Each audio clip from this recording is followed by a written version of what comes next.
Welcome to the G4V Guitar Shop. The Guitar Shop is officially open.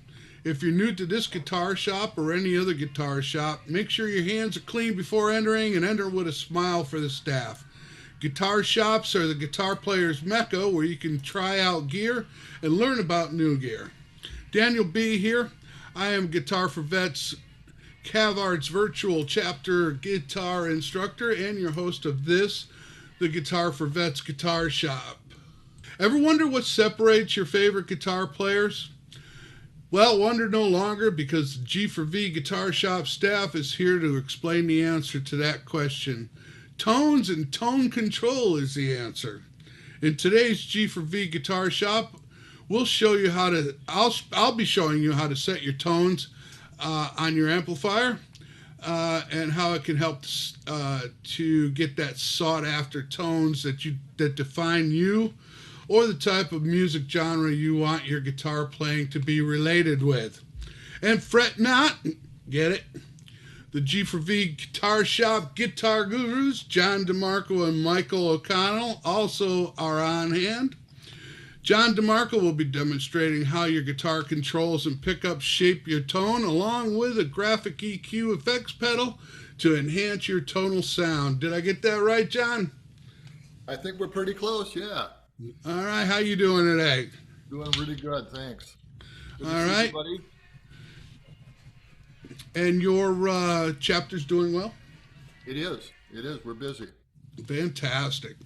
All right, Michael O'Connell, the mad genius of computer digital bass guitar processing. He'll be showing us how to achieve those fabulous tonal colors he gets for his performances and recordings. Was that the gist of your lesson today, Mr. Michael? That and and how to win a lottery ticket to Mars. Oh wait, I seen that on the internet just the other day.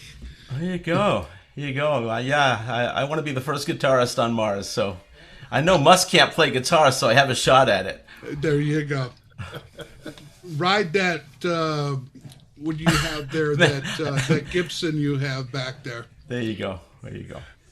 We haven't forgotten about the acoustic players. There'll be plenty of mentions today that include tone acoustic guitars can gain from using an amplifier, PA, and or digital resources.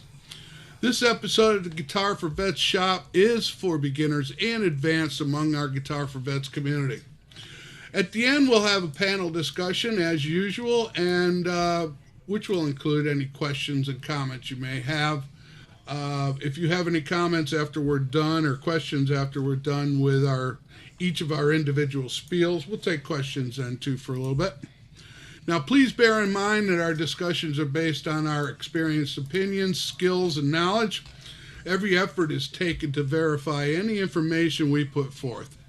Any references to brands is for demonstrations only, and we at the Guitar Shop have no affiliation with any of the brands we mention. So, John will get us started off today. You ready, Mr. DeMarco? I am. Over to you. All right.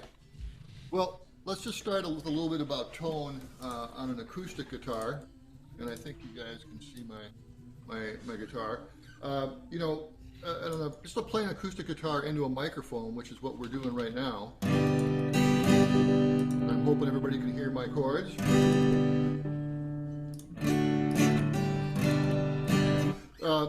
You actually have a tone control, even if you don't have a pickup in your guitar. You can choose to pick in one area or another of your guitar.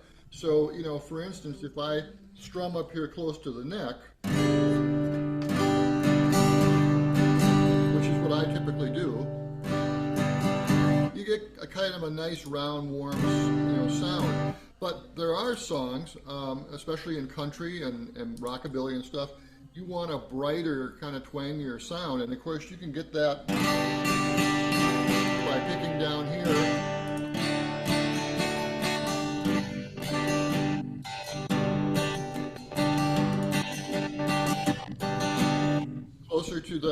Closer to the bridge.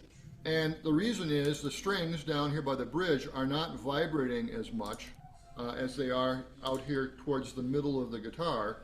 And it's also not giving as much volume into the box of the guitar. And so if you think about it, you can shape your tone just by where you hit. And I don't think a lot of people really think about that. They just find a comfortable place that they like to strum, but you can definitely, change that. Now, in the case of my Taylor, and I'm not actually going to plug it in today because I'm having a little trouble with the pickup, but I just wanted to discuss really quick, and I'm going to change my view here real quick. There we go. I've got 3 knobs here, and again, I'm not plugged into an amplifier or into my interface, but we have a volume, a treble, and a bass. And this is a little bit different than an electric guitar, what it does, because it does run on a 9-volt battery. And so you can actually add some harmonics in by moving these around, and I'll talk more about that when we get to the electric guitar here in a minute. But also remember that there's all different kinds of pickups for acoustics. Now I happen to have an old Taylor here, and I was actually looking into it because lately I have not been very happy with the sound when it's plugged in.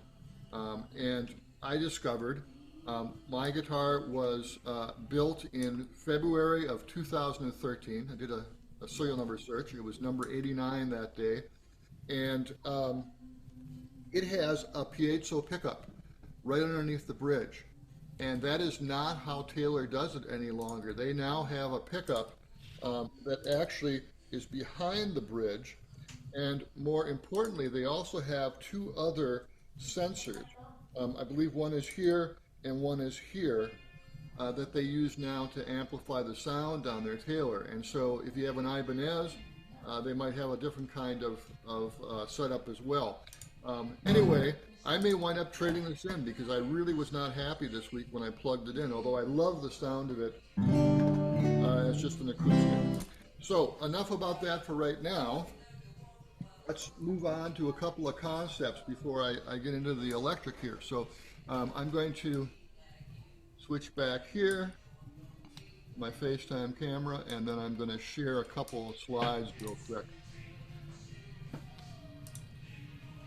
So are you seeing the slide tone control? I think so. And guitar tone controls, you have a lot of choices when you shape your tone.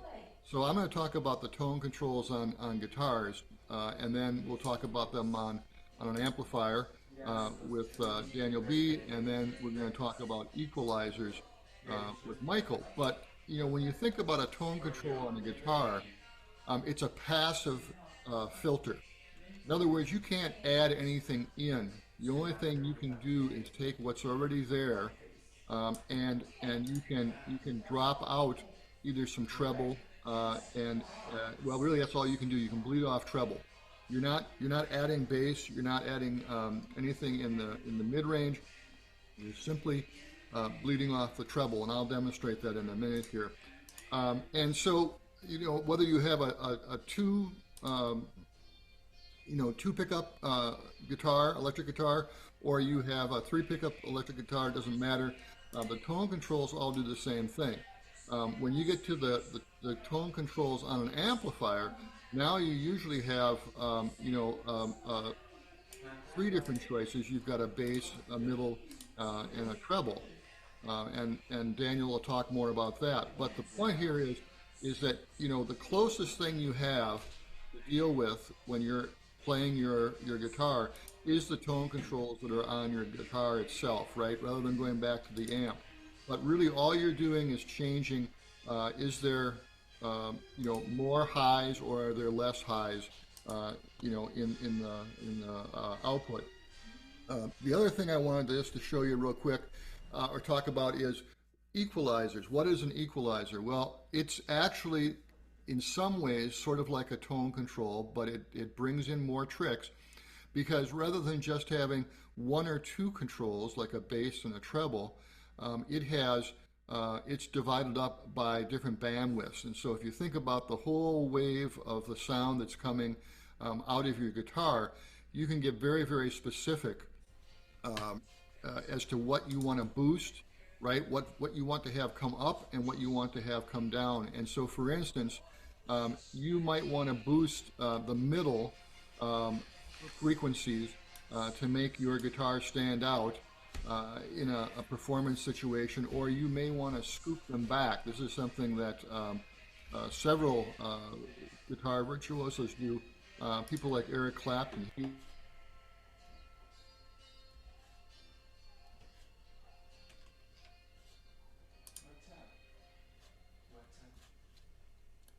So the host wants to unmute.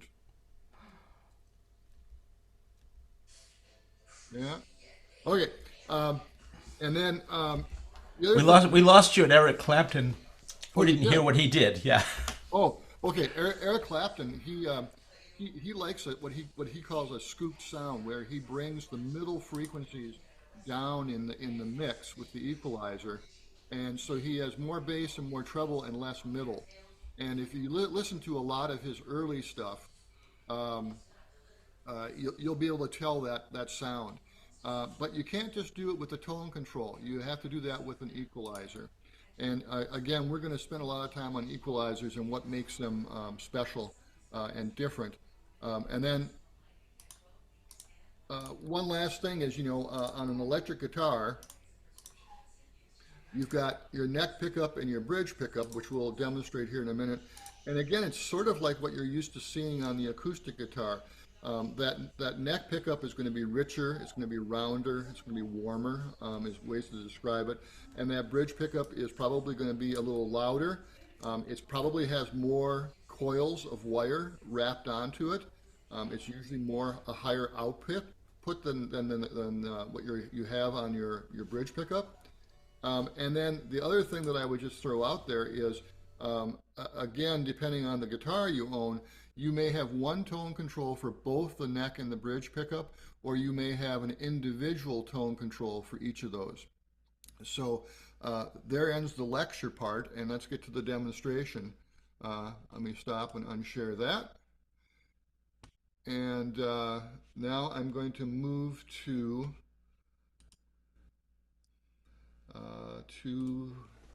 my close-up camera, and I think this will work.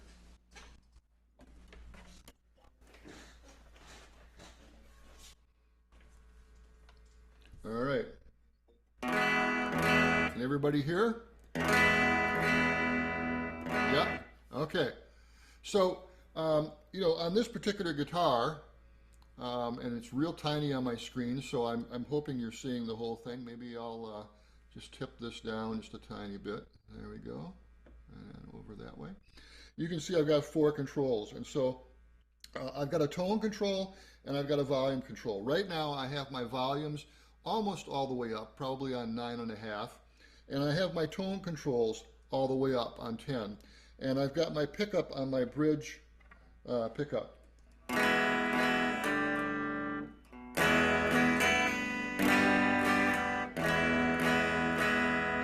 Now, the same chords, and I bring my tone all the way down.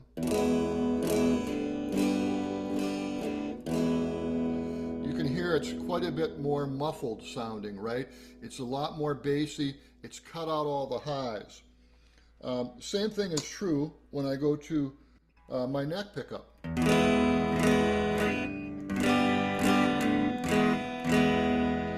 Now I'll bring the tone down on that.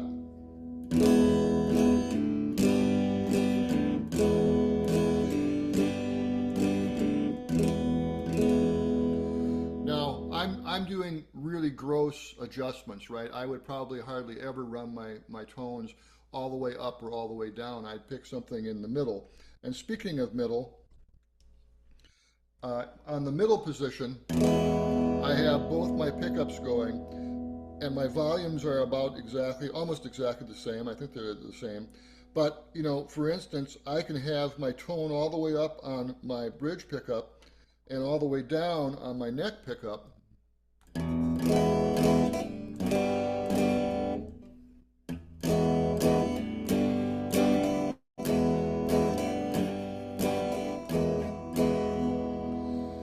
But Then I can bring in the highs on my bridge pickup.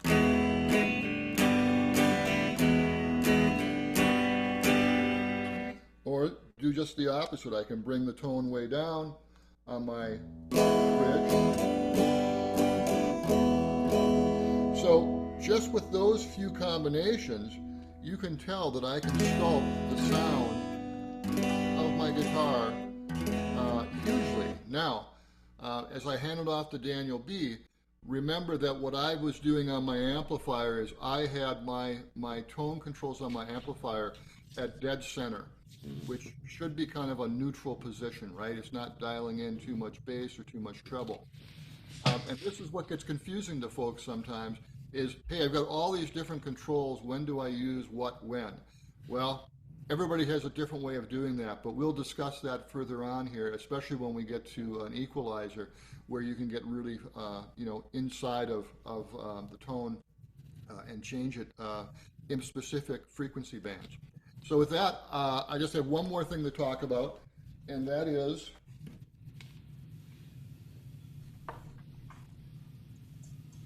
you can get an equalizer, there it is, that can go between your guitar and your amplifier. And this one, it happens to be ancient. I can't even plug it into a wall wart. It only runs on batteries. And I'm not going to bother you right now plugging it in for you, but it is really fun to play with. And the big thing here is just notice that it's got several different sliders. And each one of these physical sliders controls a certain part of the frequency band, okay? And so it starts off 100, 200, 400, 800, 1.6K, 3.2K. And so I can literally, and I'm going to say that this isn't exactly what it's called, but I can actually boost the volume or drop the volume using these sliders, these physical sliders, and shape my tone. And so there's a lot more that this will do, and especially subtle changes compared to what just a treble and or a tone control will do. So with that, I'm going to turn it over to Danny B. All right. Well, thank you, John. That was pretty cool. I love that guitar. Got to get me one of those one of these days. I have no semi-hollows at all. We have a question. Leaf, you got to unmute. You want to ask a question? No, that was like a clapping hands. It was a clapping hands reaction. Take a bow, John. Thank you, gentlemen. Ladies up there. All right. Okay, well, I guess it's my turn, and you know what? It's been 3 episodes since I've actually been able to really do a part of the topic, so I'm kind of thrilled. Today, I'm going to be demonstrating using my amp, one of my amps, to. Sorry, I just got a notification on something that will show you the basic ways of setting your tones. Then I'll show a little demonstration of like getting a blues sound or a country sound or what may be. And today I'm going to be using my SG, which is pretty basic, neck and bridge, single volume, single tone with the switch between the pickups. And I'm going to keep this in the middle, so I'm getting kind of a neutral out of my guitar, if you would. So it's all the same tone. I'm not changing the tones with the guitar. I'm going to be changing my tones with my amp. So to get started, it's kind of crucial to understand the components that will shape your tone. And you're starting out with your guitar, your pickups, as John just demonstrated. Of course, there are single coil and humbucking, and they definitely have some tonal qualities to themselves. And the setting on your guitar tones and volume knobs, they all have a huge impact on your final sound. It's like where you can adjust everything to tweak, if you would. Your amplifier. Now, some don't have preamps, some do. In this case, the amplifier I'll be using will have a preamp, gain and drive control, your equalizer section, which is usually bass, mids, and highs. Now, your bass frequencies and your tones are going to add a warmth and a depth. Your mids are going to be crucial to your guitar's presence and the ability to cut through, and especially if you're playing with a band. And then the treble is the high frequencies, which brings in brightness, clarity, and bite. Your power amps, this section, the regular, your master volume kind of section, is the signal from the preamp to the level that goes to drive the speakers. And then your master volume controls the overall for the output of the amplifier. And in this case, I have only one input on this amplifier I'm going to be showing you, but it does have 2 channels. Actually, you can effectually make it into a breakdown from 100 watts down to 25 watts. And then, your built-in effects, some of them have reverb, tremolo, and some even have delay. So let's get started with the starting point. And setting up my guitar is just what I said. All my settings are at maximum for volume and tone, and I'm using the bridge amp neck pickup. And you want to reset your amp. So let me get over to the amplifier. Looks like something changed. Hang on a second. For some reason my camera decided to, or my stand decided to spring up. All right, here we go.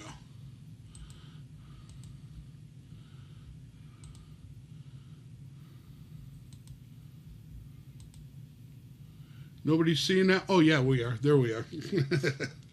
So here we are. This is my Marshall JCM 2000. And I've got it right there on the equalizer section, as you can see it. And if I pan a little bit, I can get over and show you that right now my gain, whoop, lost it a little bit. My gain, which is over in the corner over here, about where my finger's pointing, is my gain knob, then my volume. I'm on my clean channel, and I'm going to set all my tones straight up. It's a good place to start. This way you're either rolling in or rolling off or rolling on to increase your tones within the particular parameter you're looking at. I do have my presence up just a little bit. Daniel, you might want to move the camera over so we can see the equalizer. Oh yeah, I'm sorry. I don't have a cameraman. G4V wouldn't spring for it. Okay. I don't have my presence. I have my presence just a little bit on, and that's just to kind of, at least so you can hear it a little bit better. Otherwise, it's a really, really dry mix and it's terrible. So my mid, or my treble, my mid, and my bass are at 12 o'clock. I don't have any reverb going over in this section over here. And then, of course, you saw my volume. So this is what a dry is going to be like. And this is without, this is just straight up.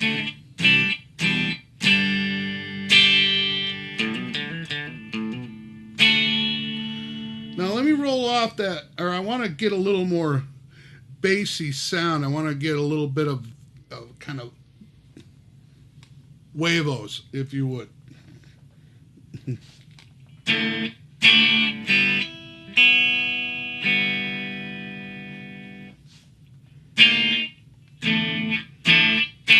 Whoops. I'm actually turning up the wrong one. I wanted to turn up my bass. On my other amplifier, it's opposite.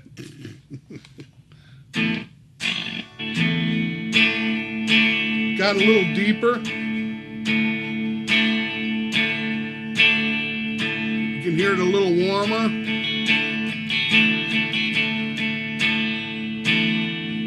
I'm going to roll off the mid so you can hear that bass a little better. I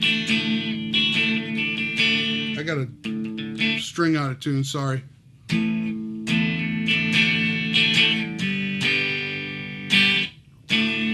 Sounds a little bit better. I got a little more bottom and I want a little cut. So I'm going to add just a little bit of treble.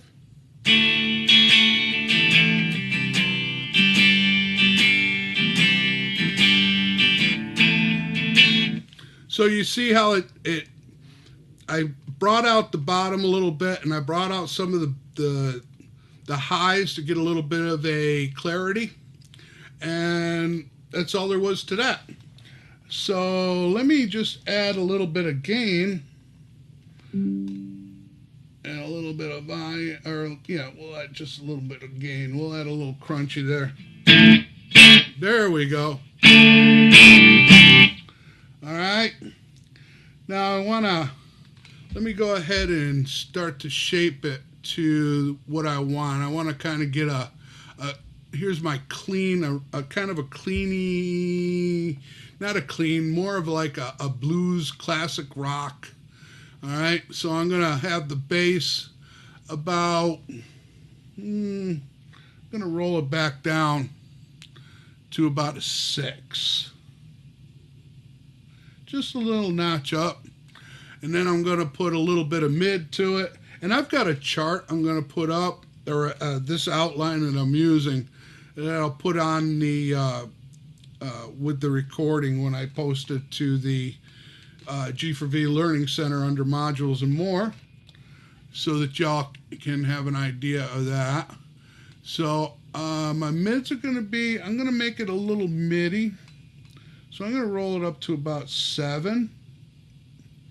And then I'm going to add, I'm going to leave the treble about where it is, where it's at on 5.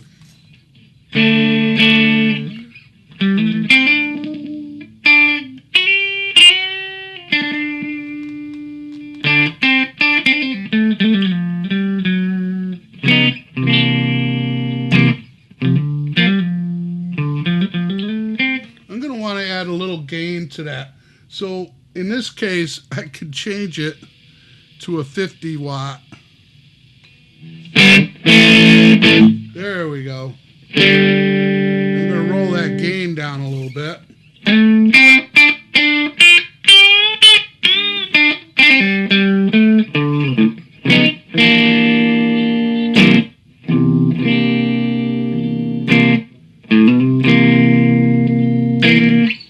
So you see how that, it's kind of like that bluesy rhythm, or a good rock, just a classic rock. The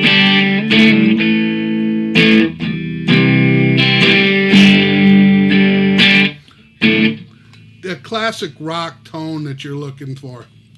Now, if I wanted to go back to like a country, I would definitely take a lot of the gain off.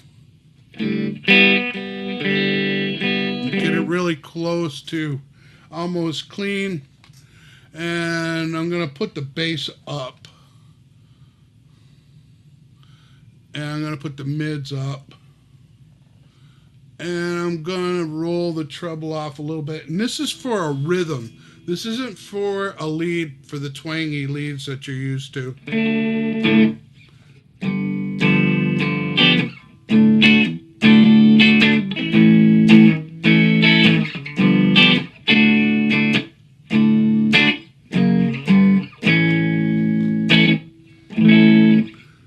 So you can see how the tone can shape the particular genre you're trying to look for. And I can't do this without doing this though, guys, and you're probably not going to like me for it.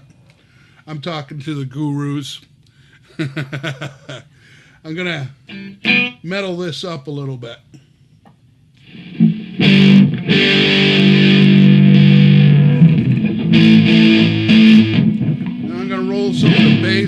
because that's what can happen when you put that kind of gain to it. Give it some little highs because you lose that saturation, and then the mids.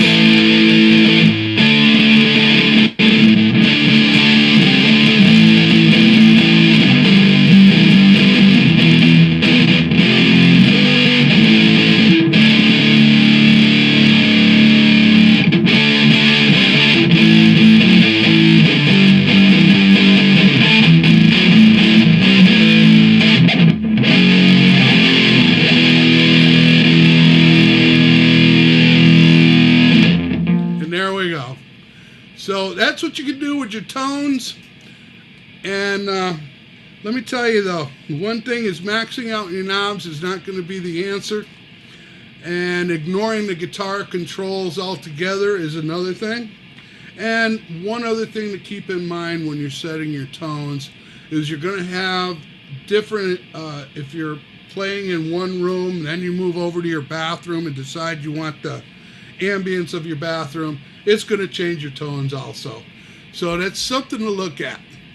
And I hope all that was kind of clear. Like I said, I will be posting it, this particular outline I was following, because I thought it would be pretty beneficial to it. Any questions? Oh, let me turn that off, by the way. Little noisy. Any questions? Hey, Daniel. Yes, sir.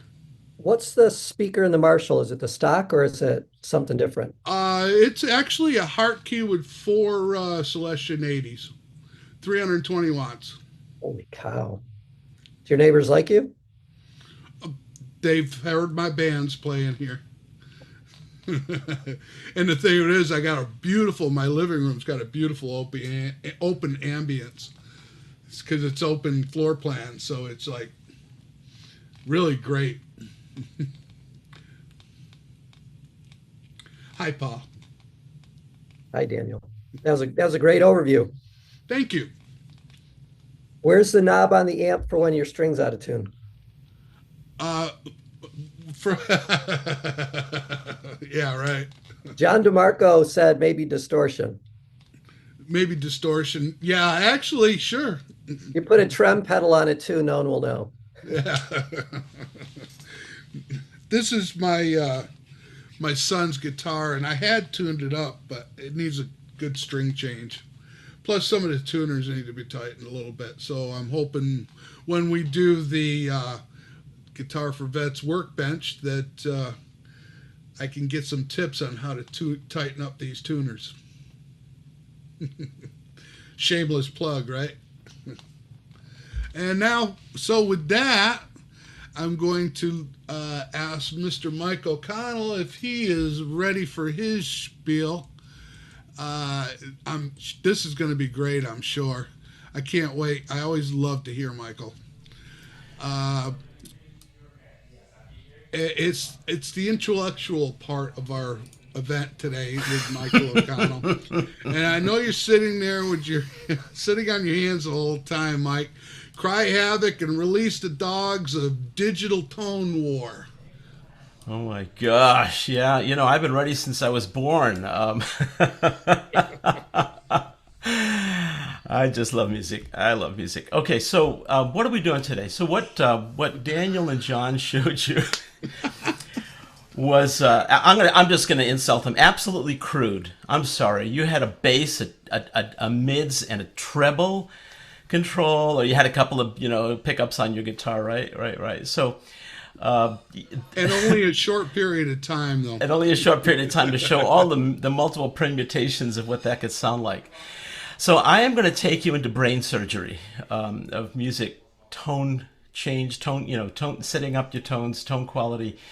And this is important for if you're performing live and you're using. Okay, so I'm the computer guy. So I've got my MacBook. I've got MainStage, which is a live performance. You could use Ableton Live, any of these things. You can shape your tones for your performance, right? So in a live setting, or what I'll show you today is through a Guitar Shop. Some say Guitar Shop, but GarageBand. And I'm going to show you how to do it after you recorded yourself, whether it's your guitar, your vocals, your drums, your bass, it doesn't really matter. And we're going to look at it in pretty much in terms of a waveform. So I'm going to share my screen with you so I can stop talking about something which is easier demonstrated. Okay, so here is GarageBand. I'm going to go over briefly what the mid and the right side of the screen look like. So I'm going to forget the guitar over here on the left. But I have 3 tracks. And I have a guitar track which I pre-recorded. I have a drum track which I pre-recorded, and I have a bass. I'm sorry, another guitar track. It just says Guitar Shop EQ. So I pulled this over from Logic. And I'm going to show you what equalization does in each of these 3 tracks, and then I'm going to put a couple of them together so you can get an understanding of how you mix. This is sort of a basic introduction to mixing. But I'm going to start with some drums. And if you look at the interface, you'll see I've highlighted the drum track Long Time. It's one of the songs I perform on acoustic guitar.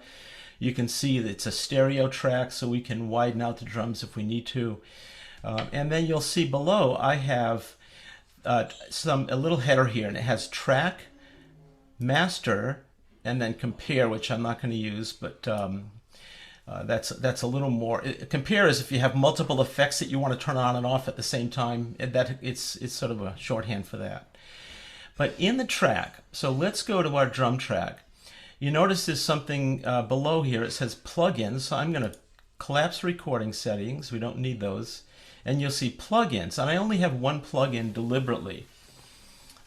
And that is EQ. So the first thing I'm going to do, and I have to do this through my speakers because even though this worked in practice 2 days ago, the Zoom will not pick up what I'm going to play for you and send it directly through Zoom. So it's going to be through my studio monitors into a microphone. Actually, I'm going to mute that. Okay, so here is my get rid of that, get rid of that. There we go. I'm going to close out the guitar a little bit, mute the guitar. Okay, so there's my drum track. You can all hear that? Yes, nod your heads? Okay. By the way, I use a pedal called the Trio Plus. If you haven't seen one, you play your guitar into it as though you're performing a song. It will create drum and bass tracks for you, which you can then mix separately in your computer, and you can select from genres and beats and things like that. Anyway, it's a very cool tool if you want to create your own custom backing drum bass tracks.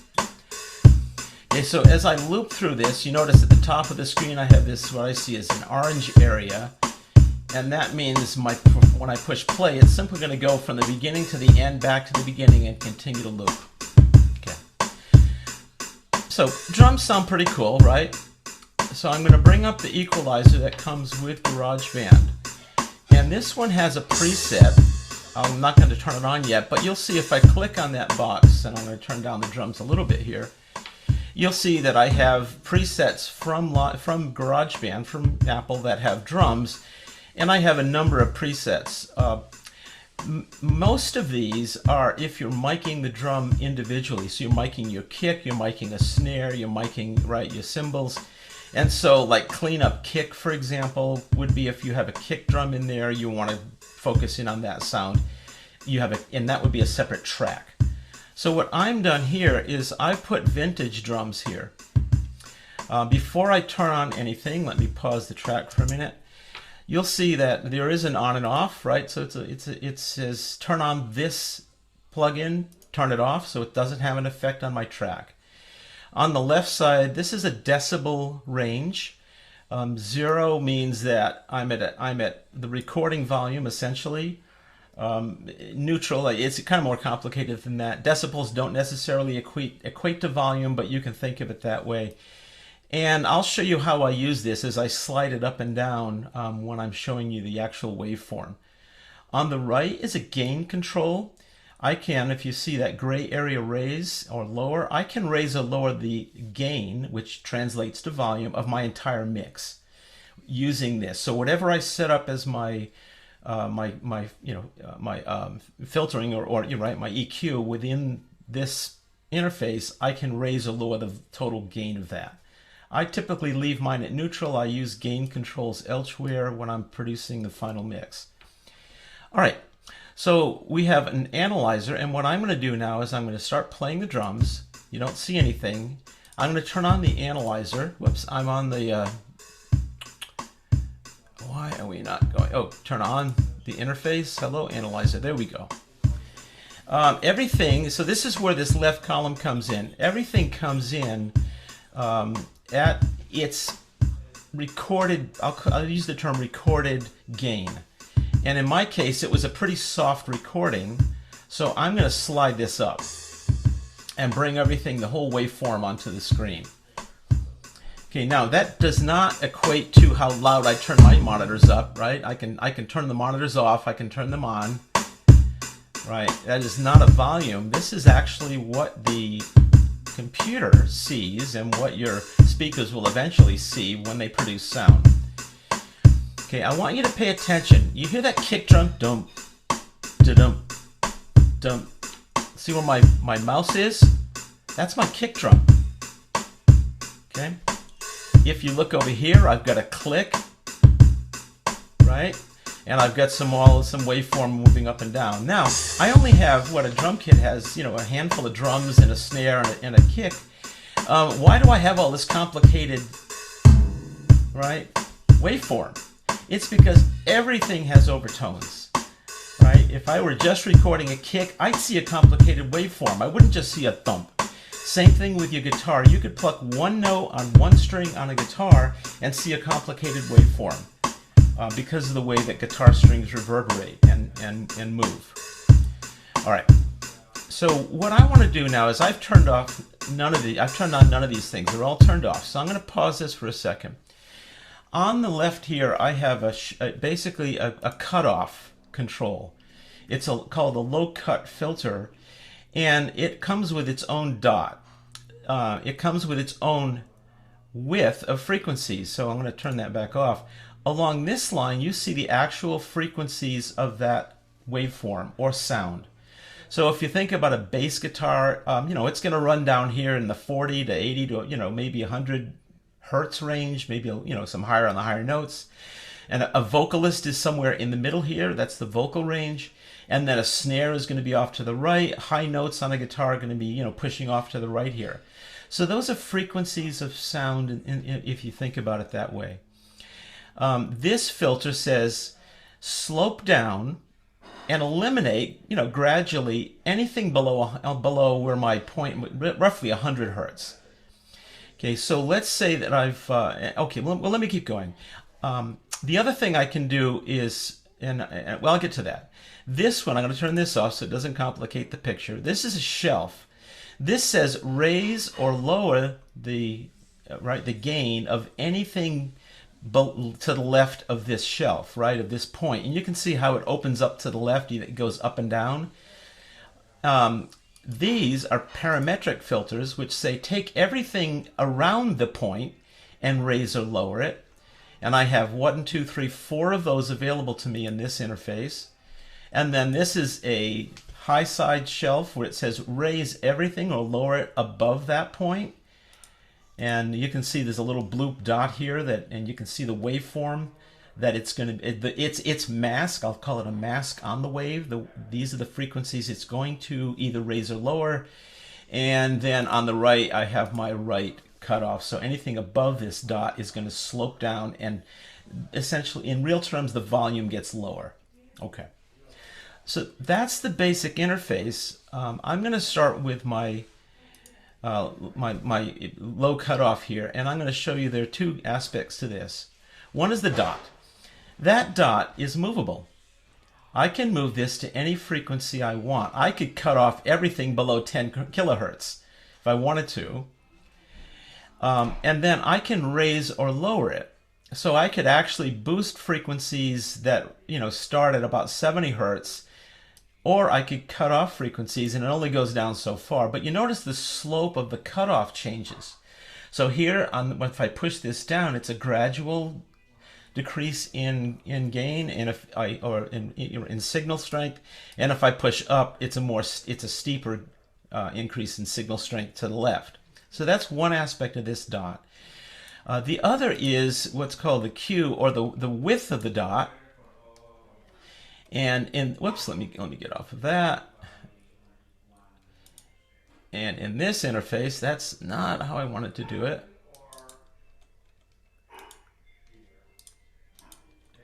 Okay, so is it? Let me go to Control and see if that does it. The mouse, I don't use this interface too often. I go to Logic, but my wheel on my mouse is supposed to shrink the size of this, and maybe it only works for parametric filters. We can see, yeah, there you go. So it doesn't work for the cutoff filter.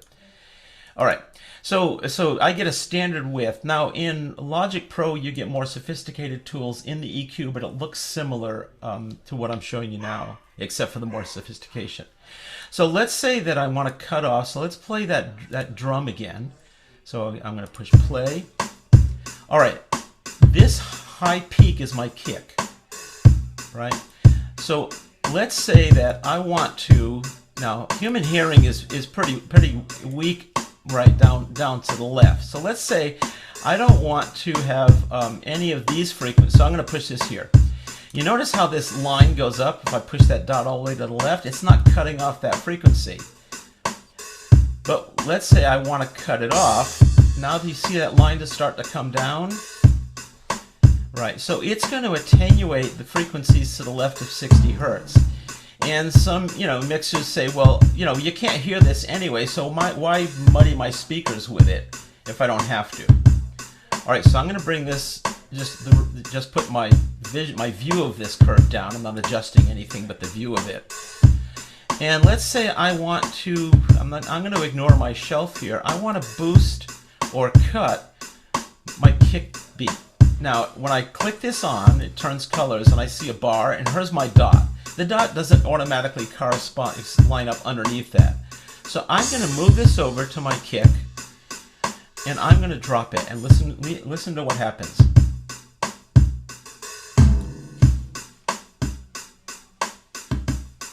Where'd my kick go, right? First of all, I widened my range of adjustment. So you see that curve down, that yellowish curve getting wider and flatter? I can cut off a whole lot, all the way up here to 20 kilohertz if I wanted to with this one control.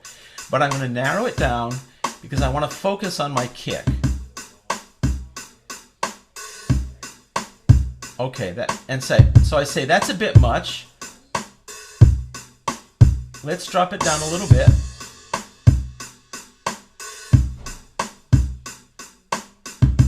Okay, so that brought the kick down. Now, if I were in a heavy dance beat, okay, I'd really push it. So I'm going to go back to vintage drums and level this out. At least, reset it to vintage drums. Okay, so I have these other parametric controls that I have. Let's say I want to bring up another section. I want to bring up my cymbals. I can hear the cymbals in the background, but I don't know where they are in my mix. Let's push this all the way up. Well, it's not that.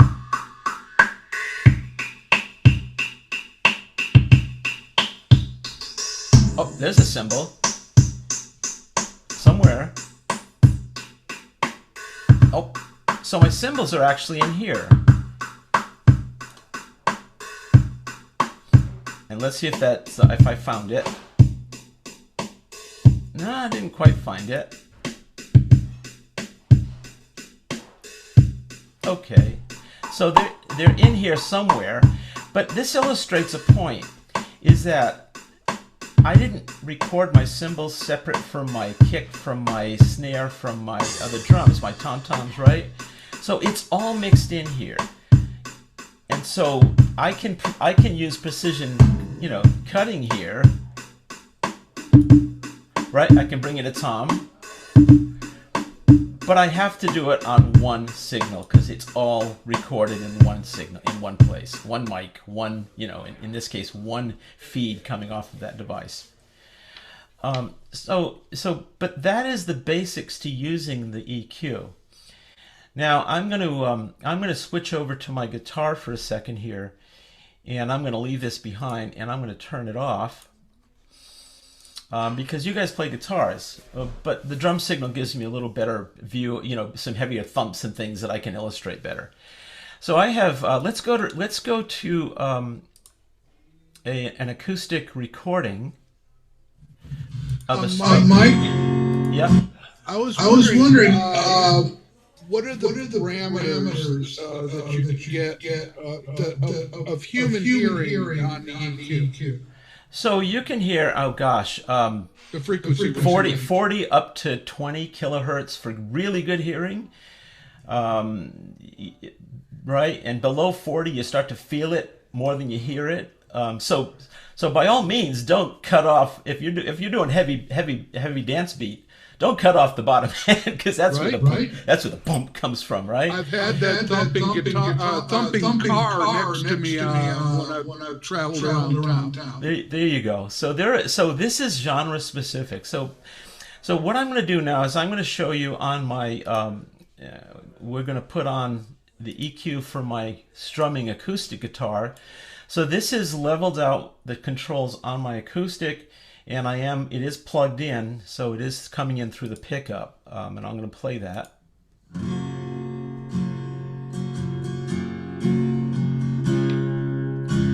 right. So it sounds decent. It's a nice high-end Taylor guitar, right? It came through a cable. So let's analyze the signal.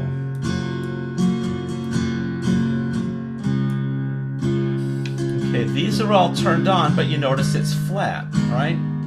So I can see the dots as I scroll across the screen. They correspond to the color of the control above. And it's custom, but there's nothing going on there. So now let's go to guitar, and I'm going to let that loop. Let me close the loop so it loops more frequently. Here we go.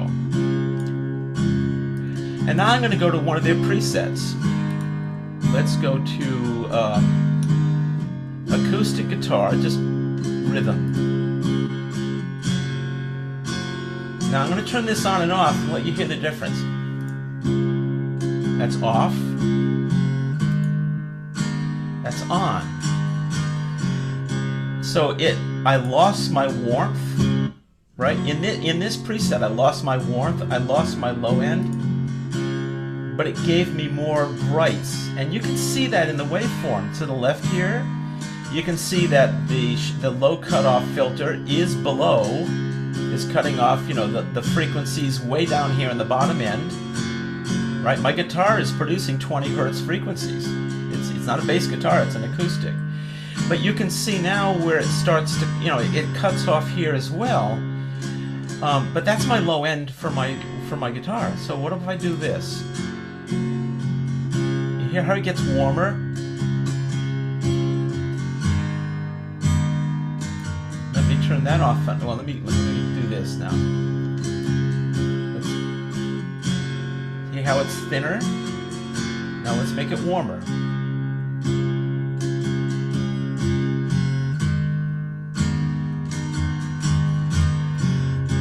Right? And if I put it right on this peak, you can hear that thump, that low-end thump of the guitar.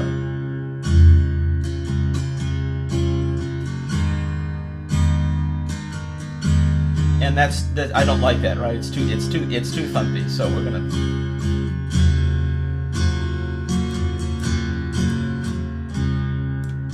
And come on.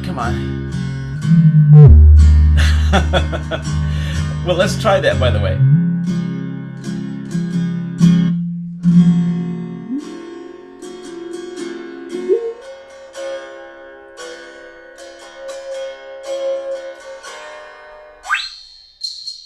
These are the high frequencies in that guitar, because I'm cutting off everything. It's a low cutoff. My guitar is producing those tones. You won't hear them in the mix easily because, you know, they're oh my gosh, here we go, 10 kilohertz. My guitar is producing a 10 kilohertz tone. That's what it sounds like. So And this is either just, I never go up here, so I'm not sure how to kill that, but I can't get the curve down now. Let's see, because in this case, if I use my hell. So let's go down here and do it. Frequency, and then I should be able to drop the gain, put my mouse down here, but it's not working. Okay, so I'm going to reset this, and I'm going to go to acoustic guitar bright. Right, so that was a little warmer, but not as much. Now what I'm going to do is I'm going to show you another tool. Okay. So nod your heads. Everybody have a good understanding of finding frequencies and adjusting the width of the effect of the attenuation of the frequency or the boost of the frequency, and then moving it so that it sounds right to you. Is that, we got a good, okay, Leaf, work out with that. Okay. So now I'm going to show you something else. This is if you want to spend more money. This is called, I have Isotope, which is a company who makes a whole lot of effects. And this particular one is called Ozone 12, and it is a plugin, just like the EQ is a standard plugin, but this is an add-on plugin. And if you notice here, it has on the left an equalizer, a dynamic equalizer, which is really cool. And then, because it basically, depending on how you set it, it will cut the signal. It's almost like a compressor. It'll cut signals when it gets too hot, but it's not a compressor. It's more complicated. And then something called dynamics. And so I'm going to play my guitar and put that on for you. And listen to the difference. It's kind of subtle, but...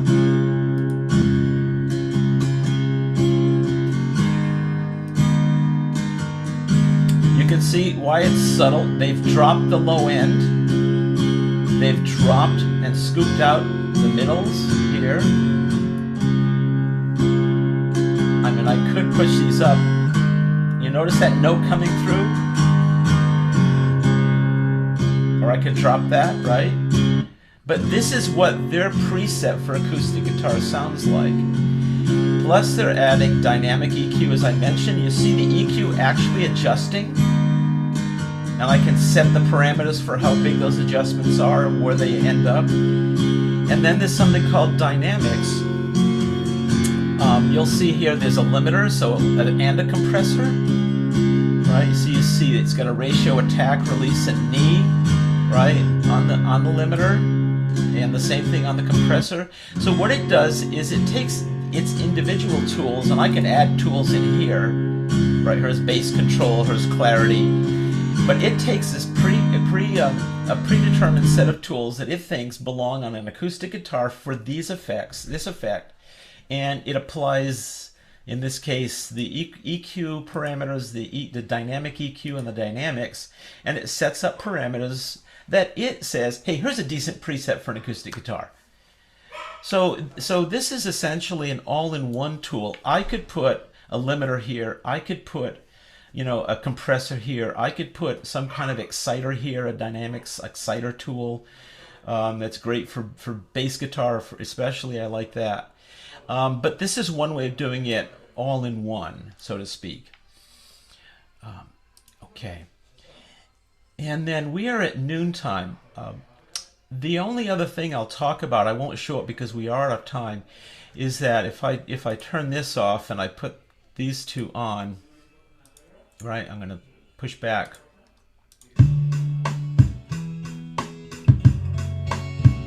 So there's me doing finger picking on the guitar along with this drum track. I can go to the master here and go to my channel EQ and then analyze it, turn it on. Oops, analyzer. This is the combined signal. So on a master channel, which is what GarageBand gives me, this master by default, I can then go in and listen to both instruments in this mix, right, and adjust things accordingly. This is in addition to the adjustments that I've made on individual tracks, right? So so I can, if I wanted to drop that bass a little bit, And the reason you might do this is, and I'm going to stop it there, the reason you would do this is that when you're mixing, you want each instrument to have its own sonic space, its own frequency space. If I had a bass guitar and the bass note of my acoustic guitar on the same frequency, they're going to muddy each other up. And so what I may decide is I would rather have my bass note, if I'm doing Travis picking, dum dum dum dum, I want that note to stand out above my bass. Then I would lower the bass frequencies in the bass track, right, that correspond to those two notes. And then I would make sure that my acoustic guitar Travis picking shines through, as opposed to the bass guitar, which may be mimicking it. But maybe I want the acoustic. Maybe I want the bass just to kind of ride below it a little bit, so it gives it some support in the mix. But I want the acoustic to shine through on that. Make sense? So I would do that on a master channel, which is what this is in GarageBand. You notice I have the same controls, so I'm fairly limited, right? But I'm still able to tweak the sound. Or I can go like this particular preset says make warmer, right, for a master mix. And so that's what I've done in this particular case.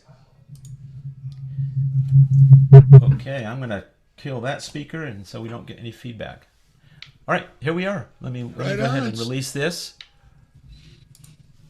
Thank you so much, Michael. I'm smarter now. And I still haven't figured out why in GarageBand I can't retrieve it when I push the dot too high. Yeah, because in Logic I just get out of the control and I spin my wheel and there it is, right? So it's like, wait a minute, ran out of cursor space somehow. Yeah.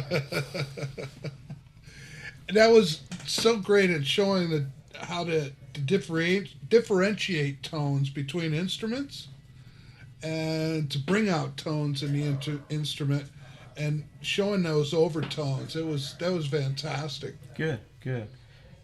Thank you. Any questions, guys?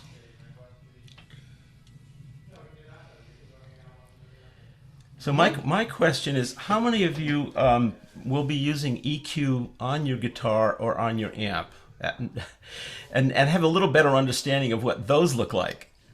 Great. Great. Okay, good. Then the parallel I'll draw is if you never get to computer, right, to recording or performing live through your computer software, the parallel I'll draw is that you are doing what I just showed you with knobs. And the manufacturer of the amp or the guitar gets to decide how wide, how much Q, how wide the effect is going to be in the curve that you saw, right? And when you turn that knob, how high it goes, how low it goes. And if you look at one of my other Taylor guitars in the earlier stage of their manufacturing, they actually had other tone shaping controls on it. They're all proprietary. You use them by ear. You don't need to know how they do what they do. But that's essentially what all of these controls are doing. They're reshaping the waveform to highlight, to raise volume on some things and lower volume on others. All in the circuitry. Yeah, all in the circuitry. We let the magic, we let the engineers know what the magic does or how they do it. We just use it. And it is true that every amp has their own, or every amplifier company or every company that's making, wherever it's from, they're making their own parameters. There's a big difference between English amps like this Marshall to an American amp such as a Peavey or a Fender. Fenders tend to be very bright, where the English amps tend to move toward mid-tones and lower tones, and which is something I've noticed. Although the Mesa Boogies are made here in the States, am I correct? The neat thing about the Mesa Boogies, if you get certain ones, they have not just the tone controls, the knobs, they also have a graphic EQ that you can play with. I had back in the day, Carvin used to make the B100, which was the competition to a Marshall. And the thing with that is they had the same thing. You had the tone controls with your gain and everything else, but you also had an EQ, a graphics EQ. It was five or six bands, if I remember right. And it was great to, tweak your tone. So, Interesting, right? I have a question. Do we even need a tone control on a guitar? I'm being devil's advocate here, guys. Think of it without one. I mean, well, you're playing acoustic, and obviously where you're playing it at. But So maybe the question is, when do you need one? When do you need one? Yeah. I would say that if you got a tone control, you know how on the electric guitars they do the volume swells? So they're playing live and they dip the volume, slide it low and slide it high to do a volume swell. There's tone swells with songs.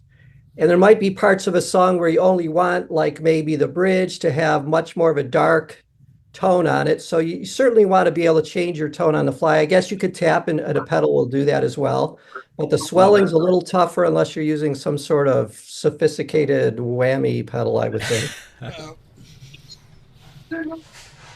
Michael, I was going to say I really like the visual kind of understanding of that. I think and please correct me if I'm wrong because this is not my area of expertise, but the idea of the filter cuts and being able to just get rid of certain low end or high end frequencies is something that the digital option gives us that we can't do on an amp. Right. Yeah, that's right. You can only do on an amp what the manufacturer gives you the ability to do. Now, if he gives you a 16-band graphic equalizer, right, on the amp, which some have graphic equalizers on the amp, right, with multiple controls, then you can mimic that. But yeah, you're right. You can't do what I just did, selectively into frequencies cutting off below a certain point, only below a certain point. You can't do that flexibly, right, with manual, with knobs and sliders. And John, I'm sorry if I missed this because I missed the first part of that, but when it comes to pedals, there's a lot of professional opinions out there that the most important pedal on any pedal board is an equalizer. Yeah. And I've certainly got friends who feel like that's they need that and a tuner, right? And they're set to go. Yeah, I mean, absolutely. And I think, the interesting thing about the physical equalizers is, again, you're paying for a manufacturer's, this is how many bands we're going to give you to play with, right? Whereas what Michael showed us, it's almost infinite of what your choices are. But yeah, I agree. I've got this old MXR that I've been using for years, and the problem with the pedal is it's hard to control it, right? You have to stoop down and move things around, right? And all those little faders. Whereas, there's probably rack mount versions of that people might like to just sit on the top of their amp, and or do what Michael does in performance, which is he's doing MIDI, I'm sure, to change settings, So. I am. Yeah. I just wanted to thank you, Paul, because I wanted to make a point here. If I were to, I'm just going to share this again very quickly. When you look at the graphic EQ, each of these dots could be considered. Let's say I'm going to turn off this guy, and I'm going to turn off, these guys here. I turn off these guys, and I'm going to leave 3 buttons on, right? I'm going to leave 3 on. Whoops, get rid of that. Those could be the 3 knobs on my guitar amp. Here's my trebles. Here's my mids, right? Let's widen the mids out a bit. And there's my bass. Those are the 3 knobs. And so the manufacturer decides how wide that effect is, and he decides how much you can bring it in or right, take it out. And if you have multiple sliders, right? If you've got a 4-band graphic EQ, which actually has like sliders, you can slide them up and down. Think of each of those sliders as one of these dots. And again, the manufacturer decides what they affect, what range of frequencies they affect, and how much they affect them. But you can see sliding, and you get this in your software EQ if you ever have an like Apple Music app, and you set the EQ and you can set your little sliders. Think of the sliders like this. Let's say your sliders are up here, right? And you drop down the trebles down here, right? And so your sliders actually take that form. And so be under the covers, it's adjusting the waveform. That's all it's doing. One Michael, thing I wanted to show. Go ahead, Paul. Have you ever played with a high cut, Michael, so that you couldn't hear it, but you were driving your dog crazy? No, well, I don't know if you were on, but I showed them that 20 kilohertz frequency my guitar was producing. I could barely hear it, but there it was. Well, my dog's in the room, and he didn't seem. Oh, wait a minute! Oh my goodness! He jumped over the fence and took off. Yeah. Let me show you this, guys. If you can see my. This is one of my effects that I can plug into this Marshall, and it's a multi-effects unit. It's got everything in it. It has an internal EQ, and then on the outside it has this graphic, or kind of a graphic. It's like a parametric EQ, and of course the names are a little bit strange on them. It's like growl and let's see, what else do we have? Warmth and crunch, and so you can dial those in. They're bass to treble, which really can help me tweak sound if I needed to add to the tones on the amplifier, which the amplifier would probably be my last settings, so that they can equal what I want to get. Yeah, by the way, I'm just gonna share one more thing here. This is actually a piece of software, but this is what a hardware graphic equalizer looks like. Right. Look at all the sliders you have to adjust very specific bands within that curve. So this is what I was doing in software, but instead of sliders, I was using dots, and I didn't have as many dots as this thing does, right? As sliders, right? So this is the hardware, sort of a pseudo hardware view of what things look like. But this is sold by another company, and it's a software plug-in, so you could really, really, really get detailed if you wanted to. I have seen guitar rigs where the guitar players had those. Yeah, has had a graphic EQ in it. It's I don't know how they would. How long it would take to just dial. Well, yeah, that's where MIDI comes in. My EQs change for every song. My effects change for every song. MIDI does it all. I'm not concerned with pushing these things, right? So, nobody has any other questions, comments? Although we're down to a few people. I had one other thing if we had time. And I was going to ask you if you could, I put a link in the chat to an online drum machine, and I just kind of, Michael reminded me of this, and I kind of just wanted to show, I know we've got some new guitar players on here, and you don't have to unmute, but Travis Church is just such a great name for a country star, so we got big plans for you, Travis. But I think I just saw your application come in. So Travis is taking lessons now, but what I wanted... Yeah, he's taking them from me, by the way. I just noticed his name there. Oh, great! Great. So, Travis, if you turn your camera on, I can actually see what you look like. I think we've had one quick session, but go ahead. Daniel, would you be able to, instead of me sharing screen, would you be able to bring up that website, and then I can kind of talk you through? Bring it up. I have it all. I have it already, and I can share it. That would be great. Yeah, that would be great. So I just wanted to say.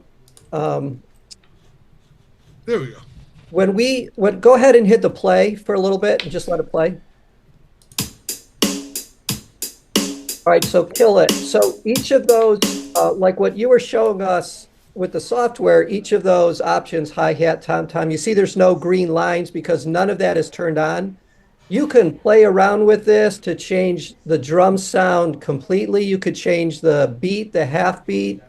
It's a lot of fun to, if you don't like playing with the metronome or you don't like maybe playing with jam tracks yet, it's kind of fun just to put this on. Now, this is anything that's green is what you're going to hear. But Michael, go ahead and play it. And while it's playing, just hit some of the green boxes.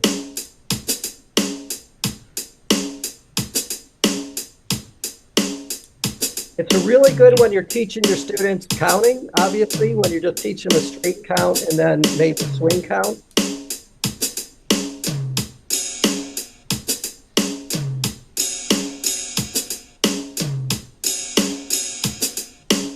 It's a lot of fun. We use this in a community jam where we were teaching the 12-bar blues and we wanted to play, we didn't have a drummer and we wanted to play off of a drum. So we just bought this website up, we put it through the PA system and we had a lot of fun with it. But I know we make this available for our instructors. This is one of the links on our resources, but I really like showing it to students as well so they know that's out there.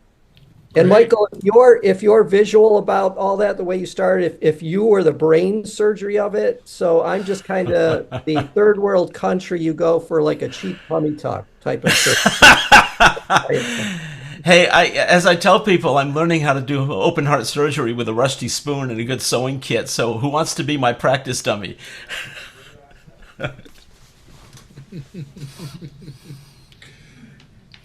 That's our mad genius.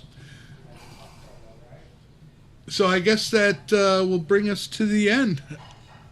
I'll put the closing sign in the window. The guitar shop is closed until the next time we meet. Oh, wait. We got an upcoming show we want to talk to you about, or did you already do that? I was getting to it. Oh, sorry. I didn't want to steal John Demarco's thunder. No, not even close, because I'm proud of this, too. And that's the upcoming event that Paul was mentioning is the Guitar Vets Workbench, led by John Demarco, with also the man with the big mustache, which would be Leif Peterson. And Matthew was on. Is he still with us? Matthew Laurent. Is it Lawrence or Lawrence? Lawrence will be until he he'll corrects. also be. They're the Workbench crew, and I'm going to be actually hosting that one. I can't wait, and that'll be on the 18th of this month, which is next Thursday. If y'all are looking at a calendar, and that's going to have so far 3 shows slated. That'll be the first one. Will be next week, and then one in October, one in November. And that'll be showing what, John? I'm going to let you take the floor on this one. Sure. So in the first episode, we're going to basically talk about basic maintenance and restringing of your guitar, both electric and acoustic. We'll talk about different kinds of string types. We'll talk about some basic tools you might need, some maintenance tips, and we'll have some opinions on how you should clean up the guitars. I say opinions because everybody has a different opinion. But yeah, we'll get into kind of that basic maintenance and restringing, and then the following episodes we'll get into a little bit more deeper things. Anyway, we're looking forward to it, and then we're hoping to getting some great ideas from everybody who tunes in, maybe for future shows. But we've got 3 really good ones lined up for you, and first one is Thursday evening. And Travis, I saw your comment. This first Workbench episode will not be way over your head because we all need to learn how to change our strings, take care of our guitar. And for those of you that are on, membership has its privileges. If you go to Modules and More right now, scroll all the way down through all of our lessons, you'll see the brand new. We haven't publicly made this available, but it's available to you all on this call. The new kind of section in Modules and More with the title of Guitar Workbench. And we already have a tailored PDF on how you change your strings. We've got a video of how you do a couple string changes. We've got a Yamaha setup guide. We've got several things. And those are the 3 areas that will start to populate with our live event videos and other PDFs and tools as we get them in. All right. Let's see. Though there's other events, Paul, and I have Yes, these noted. I don't have And that would be Boot Strings and Songs, which is led by Guitar for Vets' very own Ken Busby. That's a monthly live event now, and it'll be seen every first Thursday of the month at 7 p.m. Central, and that would be 8 p.m. for us guys that live on the ocean. And don't forget the Guitar Brigade. That's coming up also, Paul, next month, right? Yeah, that'll be posted. I think they're next in October. They go every other month. Excellent. And y'all, if y'all have any ideas of what you'd like to see or you'd like to be a part of either future Guitar Shop events or even some suggestions on some events we should have, we'd love to hear from you. You can PM me or email me, which I'm probably opening up myself for a lot of email, but it's not my account. No. And that would be daniel.bigelow@guitarsforvets.org. One program note is that the Guitar Shop will be taking a break after our November show, and our Guitar for Vets blessing, we will pick it up again in February 26th. So thank you, guitar gurus, John Demarco, Michael O'Connell. Because of your experience and skills, we are all blessed. And to all, remember, you can pick your guitar for health and happiness. So Guitar for Vets is a 501c3 non-for-profit dedicated to providing relief to struggling veterans through the healing power of music and community. Since 2007, Guitar for Vets has served at-risk United States veterans impacted by PTSD and other service-related trauma. Through our unique 10-week structured guitar instruction program, putting the healing of power of music in the hands of our nation's heroes, helping to foster renewal, connection, and community. And on that, I say namaste and be well, everyone.